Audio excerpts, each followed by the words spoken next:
Avatar Meher బాబాకి జై. మనం 1937 సంవత్సరంలో ప్రియతమ అవతార్ మెహర్ బాబా 43వ పుట్టినరోజు విశేషాలను మనం తెలుసుకుంటున్నాం. వాస్తవానికి ఫిబ్రవరి 18వ తేదీ గురువారం రోజే మెహర్ బాబా జన్మదినోత్సవం. ఉదయం 5 గంటల సమయంలో నిద్ర నుండి మేలుకున్న బాబా అప్పుడే విరిసిన పుష్పంలా అద్భుతమైన తాజాదనంతో మనోహరంగా కనిపించారు. నిద్ర నుండి మేల్కొన్న వెంటనే జన్మదిన వేడుకకు సంబంధించిన అన్ని విషయాలను స్వయంగా పర్యవేక్షించసాగారు బాబా. పాశ్చాత్యులను నవ్వుతో పలకరిస్తూ ప్రతి చిన్న విషయాన్ని స్వయంగా పర్యవేక్షించడమనే అవతార పురుషుని ఆ పాడు అలవాటు నాలో ఎప్పుడూ ఉంటుంది అంటూ వ్యాఖ్యానించారు బాబా. ఉదయం 8 గంటల సమయంలో షిరిన్మాయి బాబా పాదాలను పాలతోనూ తేనెతోనూ కడిగింది. తర్వాత మహిళా ప్రేమికులు, ఆ తర్వాత పురుష ప్రేమికులు పాద ప్రక్షాళన గావించారు. పాశ్చాత్యులు కూడా ఈ కార్యక్రమంలో పాల్గొన్నారు.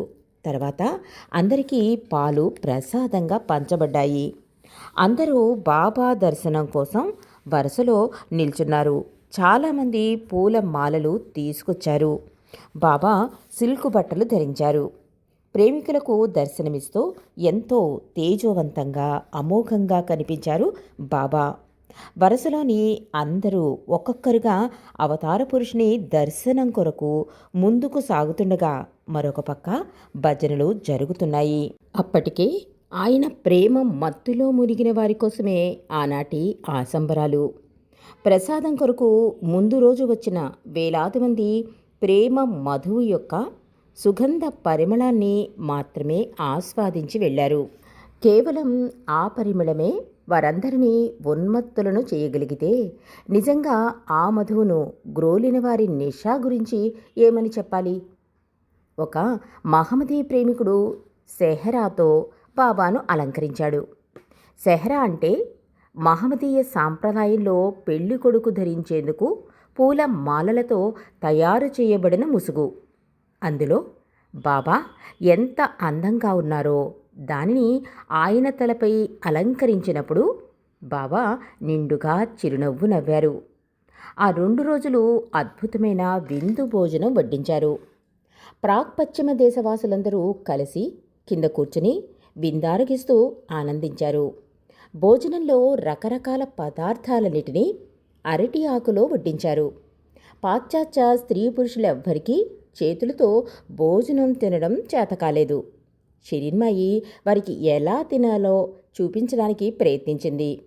కింద పరిచిన చాపలపై కూర్చుని తినడాన్ని గుల్మాయి చేతితో తింటూ వారందరికీ ప్రత్యక్షంగా చూపించింది. ఆ సందర్భాన్ని న్యూస్ రీలుగా చిత్రీకరించారు. నాసిక్, అహ్మద్నగర్, ధూలియా, ముంబై, పూణే ప్రదేశాల నుండి వచ్చిన గాయకులు రోజంతా భజన గీతాలను ఆలపిస్తూనే ఉన్నారు. ఆనాటి కార్యక్రమం కోసం ఆరంగాం గ్రామస్తులను కూడా కొందరిని బస్సులో నాసిక్కు తీసుకువచ్చారు. అంతా రకరకాల జానపద నృత్యాలు చేసి అలరించారు. మాల్కమ్ స్లాస్క్, విల్ బాకెట్, తాకేఫాల్కర్, సోమాదేశాయ్, అంగల్, ప్లీడర్ మొదలైన వారందరూ మెహర్ బాబాను కీర్తిస్తూ ప్రేమ సందేశాలు వినిపించారు. ప్రేక్షకులపై వారి హృదయ భావనలను గుమ్మరించారు. ఆధ్యాత్మిక జననం అన్న అంశం మీద బాబా ఇచ్చిన సందేశాన్ని రుస్తుము చదివి వినిపించాడు. ఆ సందేశం ఇలా ఉంది: భూమి మీద ఉన్న జీవులన్నిటికీ పుట్టడం అనేది సర్వసాధారణం. ఏ మాత్రం ప్రాముఖ్యత లేని జన్మను పొంది స్వయం సంకల్పం లేని బ్రతుకు బ్రతికి ఎప్పుడో ఒకప్పుడు అనిశ్చితమైన మరణాన్ని పొందే ఇతర జీవుల వలె కాకుండా మానవుడిగా జన్మించడం ఎంతో విశిష్టమైనది. విశేషించి మానవుడు జాగ్రత్తగా మెలకువతో జీవిస్తే చైతన్య పరిణామ పురోగమనంలో ఈ జన్మయే తుది ఘట్టం కాగలదు. మానవ జన్మ పొందినప్పటి నుండి జీవుడు ఒక సజీవ యంత్రంలా కాకుండా తన జీవిత గమ్యాన్ని తానే నిర్దేశించుకుని జీవితాన్ని తన ఇచ్ఛానుసారం మలుచుకోగల విధాత అవుతాడు. అంటే దీని అర్థం జీవుడు దిగువ శ్రేణి పరిణామ ప్రక్రియను అనేక కష్టాల కూర్చి అధిగమించి మానవ జన్మను పొందిన తర్వాత అట్టి ఈ జన్మలోనే తాను పడ్డ శ్రమకు తగ్గ బహుమానంగా ఆధ్యాత్మిక జననం అనే ప్రతిఫలాన్ని గాఢంగా కోరుకోవాలి. అంతేకాని రాబోయే జన్మల్లో ఆ ఫలాన్ని పొందగలమనే వాగ్దానంతో రాజీపడి ఆగిపోరాదు.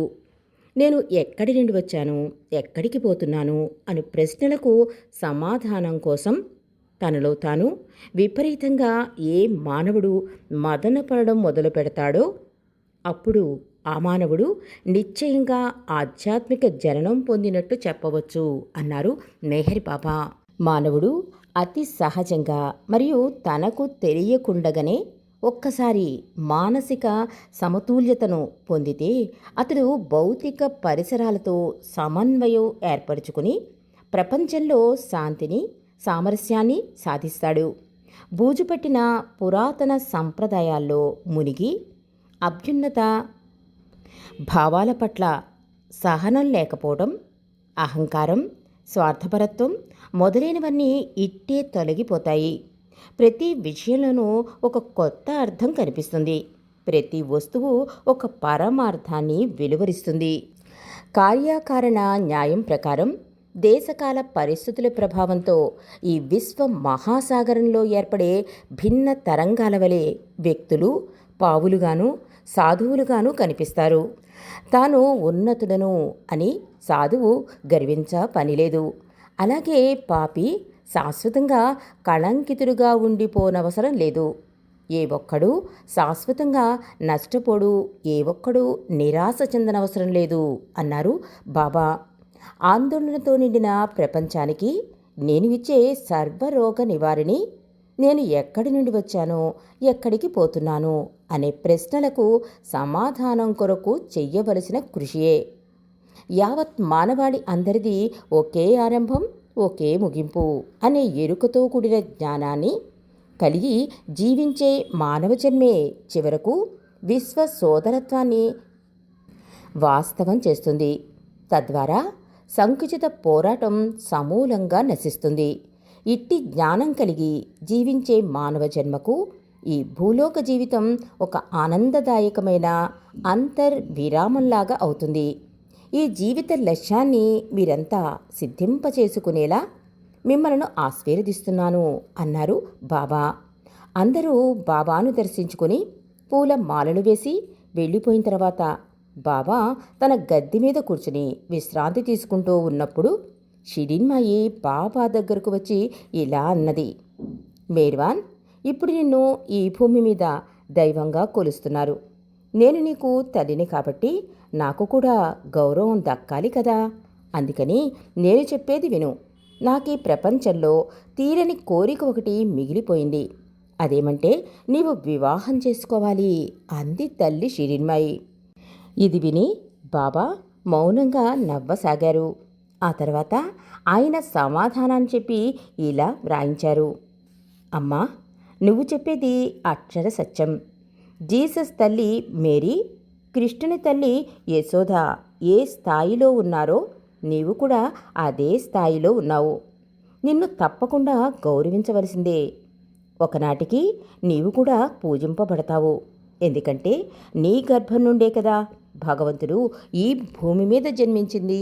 నీ కొడుకుగా నీ మాటను జవదాటను, నీ కోరికలను మన్నించాలి కదా. కానీ వివాహం చేసుకోవాలంటే ఒక స్త్రీ, ఒక పురుషుడు ఉండాలి కదా. నేనేం చెయ్యాలి? విధి నన్నే స్థితిలో ఉంచిందంటే ఈ ప్రపంచంలో అంతటా అన్నిటా నేనే ఉన్నాను. అందువల్ల కేవలం నేను తప్ప మరి ఇంకెవ్వరూ ఈ ప్రపంచంలో నాకు కనపడటం లేదు. అందరిలోనూ ఉన్నది నేనే అన్న అనుభవం నాది. మరి నేనేం చేయగలను?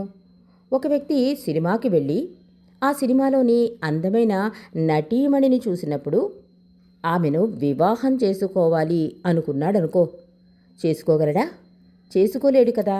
ఎందుకంటే తెర మీద కనిపించేది కేవలం ఆ నటి యొక్క ఆకారానికి ప్రతిబింబం మాత్రమే.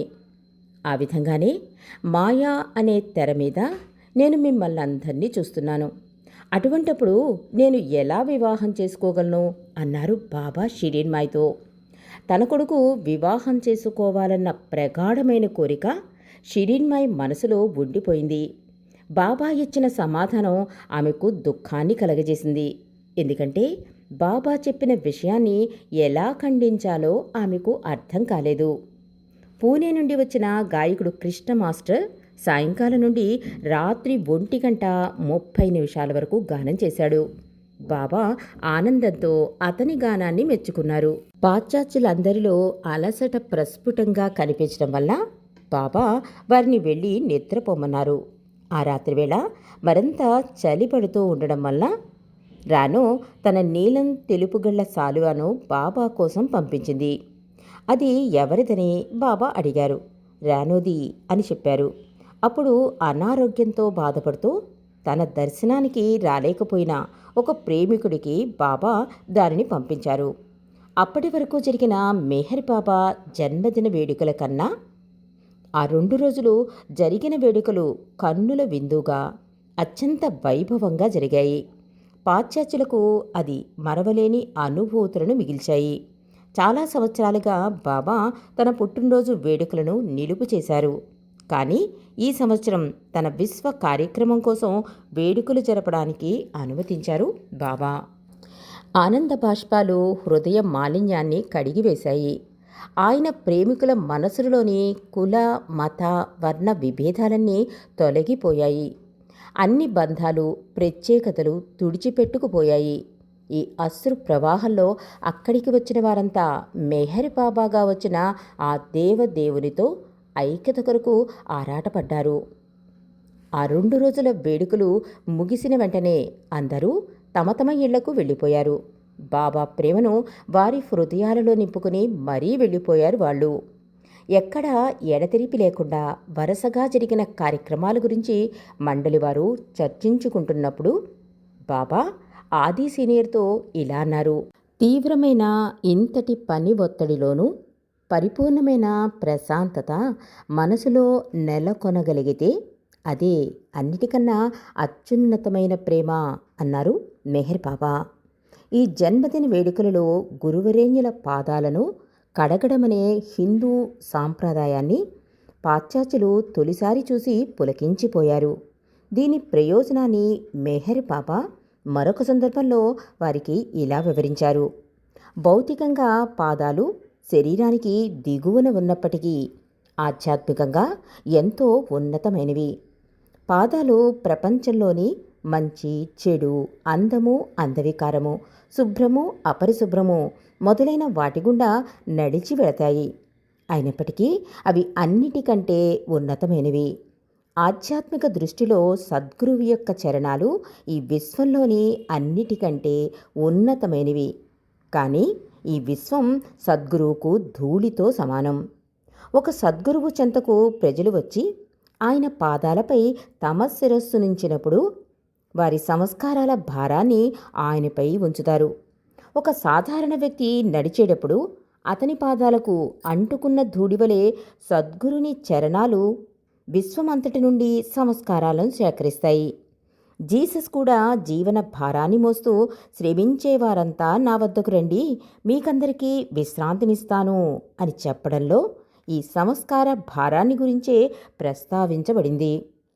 సద్గురువును గాఢంగా ప్రేమించేవారు ఆయన భరిస్తున్న భారాన్ని సాధ్యమైనంత వరకు తగ్గించే ప్రయత్నంలో ఆయన పాదాలను తేనె మరియు పాలు లేదా నీళ్లతో కడుగుతారు. తేనె ఎర్రని అంటే మానసిక సంస్కారాలకు ప్రతీక, పాలు తెల్లని సూక్ష్మ సంస్కారాలకు ప్రతీక, నీరు పసుపు పచ్చని అంటే స్థూల సంస్కారాలకు ప్రతీక. కొందరు భక్తులు ఆయన పాదాల వద్ద కొబ్బరికాయ పెడతారు. అది మనసుకు ప్రతినిధి. దానిని సమర్పించడం ద్వారా వారు తమ ఇచ్ఛాశక్తిని పూర్తిగా సద్గురువుకు సమర్పించుకున్నట్లు భావించబడుతుంది అన్నారు మెహర్ బాబా. అలా అవతార్ మెహర్ బాబా 43వ జన్మదినోత్సవ వేడుకలు కడు వైభవంగా జరిగాయి ఆనాడు. అవతార్ మెహర్ బాబాకి జై. ప్రేమపదం వాట్సాప్ గ్రూప్ సమర్పణ.